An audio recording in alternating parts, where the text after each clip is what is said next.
Fall to Equestria, the daily Unlife. Day 2. Live and let live. Or die trying. Misty Cloud woke up from someone fumbling around with her pit buck. She looked up, straight into two sickly yellow eyes set above a slightly rotted nose with a leather wrinkly face. She scrambled back against the wall, screaming, before realizing she knew the face. "Are you trying to give me a heart attack?" she yelled, trying to get her breathing under control. "A zombie sniffing at me is not exactly a comforting sight to wake up to." "Sorry, I didn't mean to wake you up," Lemon Frisk said.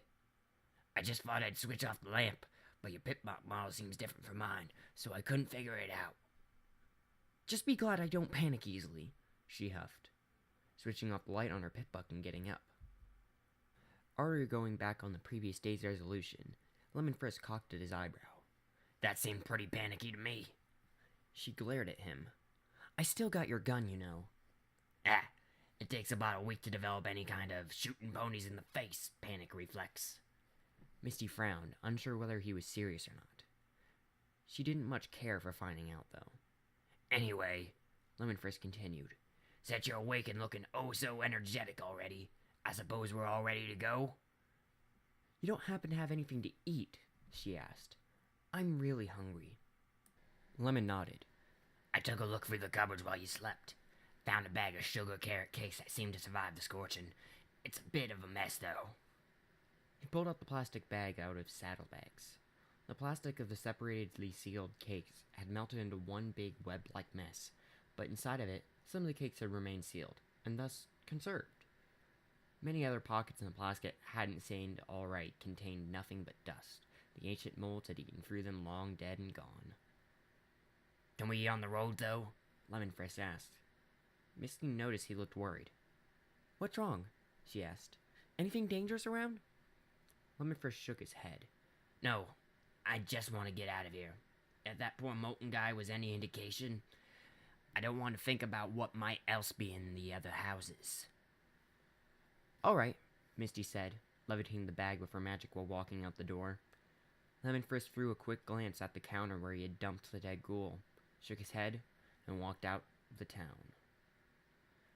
The rusty orange mare followed him closely, while trying to figure out a way to get into the cakes inside the bag. One thing a lot of people forget about the wasteland is that, well, it's a wasteland.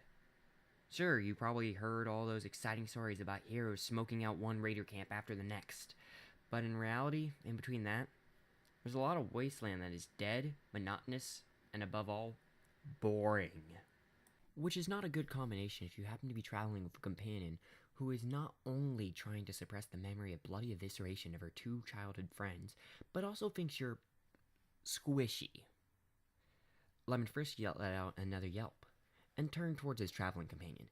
"By Celestia's horn, will you finally cut that out?" Misty stopped poking him, brought a hoof to her chin, and frowned. Do you know anything else to do?" "I don't know. We could talk." "Pass," she said, poking him in the side again, and getting rewarded with yet another yelp. "Stop that. It can't be good for my skin, you know. Unlike you smooth coats, a ghoul's skin doesn't heal very well. You bruise it, and it's gone in another week." "You're just making that up," Misty said. "Am not," Lemon replied. "Well, then you still look surprisingly good after 200 years of scavenging." Lemon Frisk smiled. "You know the one thing most casual scavengers don't bother taking?"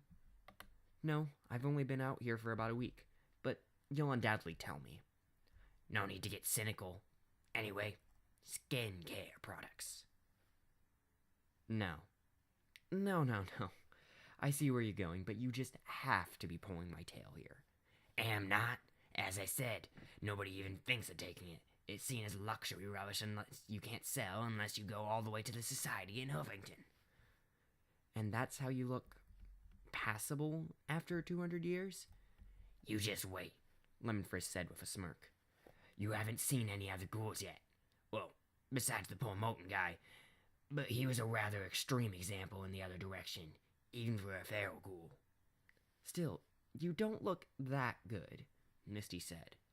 "I mean, there's a spot on your head where you can see your skull."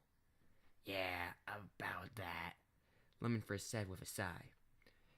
If you ever see anything branded Solaris Incorporated Chemical Division, leave it. Really. Though in hindsight, I guess brainwashing shampoo and cranium rinse should have been a hit. They were quacks. Seriously? You tried out a 200-year-old bottle that actually labeled brainwashing shampoo? It wasn't 200 years old, Lemon said defensively. I scavenged that barely 4 years after the attacks. Brainwashing shampoo, Misty said dryly. Lemon's head slumped down. I thought it was a joke. I mean, they laid it on so heavily with the slogan, I couldn't imagine being anything else but a joke. Misty groaned. Yes, please do tell me the slogan. I haven't quite lost all my sanity yet. Lather, rinse, and obey, Lemon Frisk exclaimed theatrically. Misty gave him a flat look. Seriously? I swear to the goddesses, Lemon said. I've seen a lot of stuff in my life, kid. I can't make up stuff that's crazier than what I've really seen. So, did it at least brainwash you? Nope, but it sure did try to get to my brain by burning through my skull. By the time I rinsed it off, well, you see the result. Hey, Lemon? Misty Cloud said, looking ahead. What's that? She pointed a hoof to an odd construction peeking over the hilltop. It was made of 3 big poles leaning into each other, with a sheet of plastic draped around it. The sheet was flapping in the wind, making a rather annoying noise. Dunno, the ghoul replied. Does your pickbuck have anything? Haystack. What? That's what it says. Haystack. Okay. Let's take a look, shall we? As they trotted over the hill, they saw that the construction, which could have indeed been once a huge haystack, was standing in the middle of a blooming settlement. Civilization at last, Lemon said. He turned to Misty. Don't get your hopes up too much. In the Waste, civilized is a word with a rather broad meaning. How would you know? You admitted you never left Canterlot before. I've seen visitors, Lemon threw back, trying to keep up his wise old stallion image. You also said any pony who wasn't a ghoul had to be crazy to go into Canterlot. I've read the guide, he muttered. Right, your amazing wasteland survival guide. Let's see if any of the manure you've been feeding my brain is true by trying to use bottle caps to buy ourselves some decent protection. Lemon smiled. You'll see. A stable pony and a Canterlot ghoul. If that ain't the oddest damn couple I've seen in ages. We're just traveling companions, Lemon Frisk said quickly, before the mare behind him would escalate the guard's simple joke to a situation in which they undoubtedly get shot at. Right, the guard said with a grin. Well, here in Hayden, we ain't got no problems with ghouls, even if they're hogging all the pretty mares. There's some others living in here. The guard glanced through the bars of the gate behind him. Well, ghouls, anyway. Can't say much we got in the terms of pretty mares. I heard that, slugger, a female voice yelled from behind the gate. The guard just grinned and let the 2 travelers through. The small town was bustling with activity. Misty noticed that the ponies in the watchtowers that surrounded the town seemed to have their weapons trained on the inside, though, instead of looking for outside threats. She voiced this observation to Lemon. I guess it's only logical, he replied. Those ponies must be way up and make sure no pony gets it in the head to shoot us in the backs and take our caps. As long as we don't cause trouble, they should be on our side. That seemed to calm her down a little, though Lemon Frisk noticed the guard ponies seemed to keep looking at them specifically for a long time. Maybe they did that to all new arrivals. Or maybe the gate guard was right about the lack of pretty mares, and they were just getting some nice glances at his companion's rump. Suddenly, the aforementioned pretty mare let out a gasp and ran into one of the shops. Spray paint? She said, looking at a young turquoise stallion helping in the shop. Lemon Frisk ran after her into the shop. His eyes widened when he saw the metal collar around the pony's neck. Misty, wait! He yelled. The hint of panic in his voice was enough to make the dashing mare stop in her tracks. She gave him a confused look. His neck has an explosive collar, Lemon said. He's a slave. Not quite, a third voice cut in. The owner of the store, a broad-shouldered white unicorn stallion, walked in from the back and smiled at them. "So you fellows know this book?" "She does," Lemon Fresh said, pointing a hoof at the mare. "Though I wouldn't mind hearing how he got here either. From her description, he got gored by a ratigator and—" He glanced at Misty Cloud. "Torn in half?" The unicorn laughed. "Oh, that ain't too far from the truth. Took me a bottle of Hydra and 2 ultra healing potions to get him back together." "So then, why the collar?" Misty asked. Spray Paint slumped down, but said nothing. "Right," the unicorn said. "Well, this fella here woke up, and the first thing he did try to do was run off. Kept rambling about some friend he had to save. So I bucked him in the face and put a collar on him. He don't have any caps, so he's working it off. Fair is fair." Misty smiled. "How many caps are we talking about?" The unicorn frowned. "Lady, ultras are really rare. They cost at least 2,000 apiece." "Mister," she replied dryly, "I am a stable pony, and I look like a stable pony, so I fully expect anyone I meet to start at twice the price when they start haggling. I'll give you 1,500 altogether to let him go." The unicorn laughed again. "Well, breathing 200-year-old recycled air don't seem to have dulled your wits." He straightened his face. "All right then, 2,000. I'm serious though. That stuff ain't cheap." Misty glanced at Lemon, who gave her an approved nod. She opened her saddlebag, and a line of bottle caps came floating out, nearly deposited themselves on the counter in stacks of 10. While her pip-up automatically counted up to 2,000, it gave a short beep when the amount was reached. The unicorn caught a glimpse of the amount of caps still left in her saddlebags, though. "That seems to be all good and fine for his medical bill," he said, "but I'm not sure I want to let him go. It's getting mighty busy here these days, and I need the help." "What?" Misty yelled. "I gave you the caps. What more do you need?" "Yeah, I'm having second thoughts here," the big unicorn said. "Slaves go for a lot more than measly 2,000 caps, you know, and you seem to have plenty. I may still be getting used to this whole caps nonsense, but I'm undoubtedly going to need them if I'm going to survive here. You agreed to the deal, damn it." "I changed my mind," he said, glancing at the caps on the counter. 10,000. Not a cap less, or I'm keep—" The unicorn was cut off by Lemon Frisk, putting his foreleg over his neck. Misty had no idea how the old ghoul had gotten behind the counter, let alone with spray paint held tightly in his other foreleg. Now," Lemon Frisk grinned, pulling the unicorn and the collar-wearing earth pony together in an uncomfortable and squishy hug. "We're all friends here, aren't we?" The unicorn desperately struggled to try to get out of the ghoul's vice-like grip.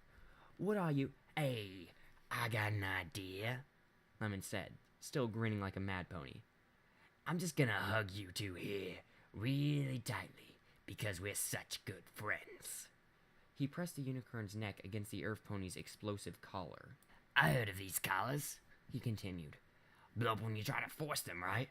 Directional charge aimed to the inside, Still, I wonder how much of your face it would take off in this position. Let's squeeze a bit harder and find out." "You're mad," the unicorn yelled. "You'd pop us right here, standing there." "Probably," Lemon grinned. "But maybe I'm just 220-year-old buck who wandered into the wastelands to get himself an exciting end. And hey, hugging to death? What a way to go."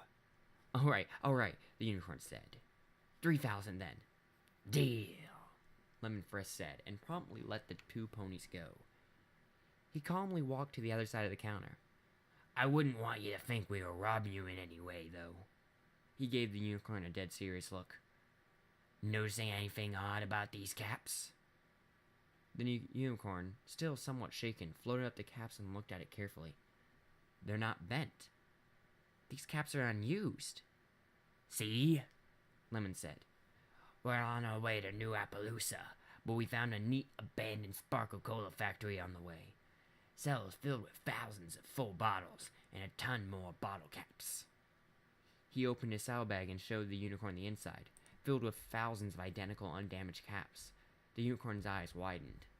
"So I'm thinking," Lemon said as he closed his bag, "I don't want any bad blood between us, but we need these caps to get some arms and barding. This factory's only a day away from here. We blocked the door pretty well. If you're fast, You may just be able to organize a little expedition to scoop up the rest of that little treasure before any other scavengers get to it. We're not going back there anyway. Too good, the unicorn said. I'm not buying it. You'll get the other 1,000 caps, Lemon Frisk said. This is just extra. I don't have any reason to send you to your death.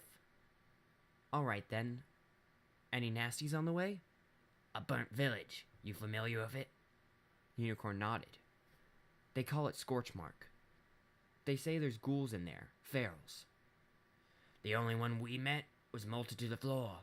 Poor guy couldn't even close his mouth. He must have just been standing like that before the war. It's always safe to keep your eyes open and your caravan armed, but I doubt any of the ghouls there are in better condition.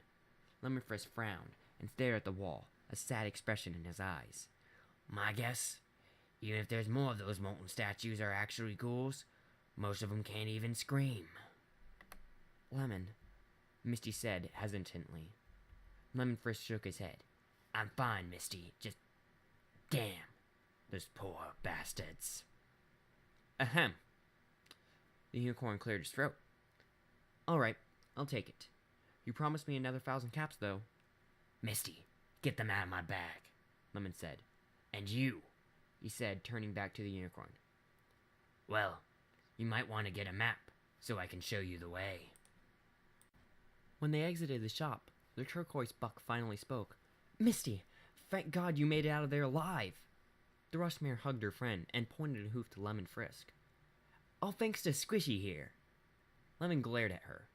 Calling me names? Is that how you will repay me for wasting 1,000 caps on your buddy? Nicknames don't count as calling names, Misty Cloud retorted. She let go of spray paint and hugged the ghoul instead. All right, get off, he grumbled. Aww. She cocked her head and smiled at him, still hugging him tightly. You were so big on hugs in there. Whatever happened to being happy huggy friends? Behind them, Spray Paint's face just gone a shade greener, and he was developing an odd twitch in his eye. Footnote. Level up. New perk. Boring guy. Somehow, you just don't seem to meet any of those dangers the wastelands are so famous for. You have a minus 15% chance on random encounters. Less stuff up there for you to kill obviously means less corpses to loot, though. And reader's notes. It's, on the second chapter here, and I will tell you the first chapter, if I mentioned, because I'm not listening to it right now, if I mentioned that it was easy to do the ghoul voice and I felt fine after, that was a bald-faced lie, because that night my voice turned to shit. And I have no doubt my voice is going to turn to shit here in maybe an hour or two. So I hope you guys enjoyed chapter 2. I know I did. And come back for more sometime else. Bye-bye.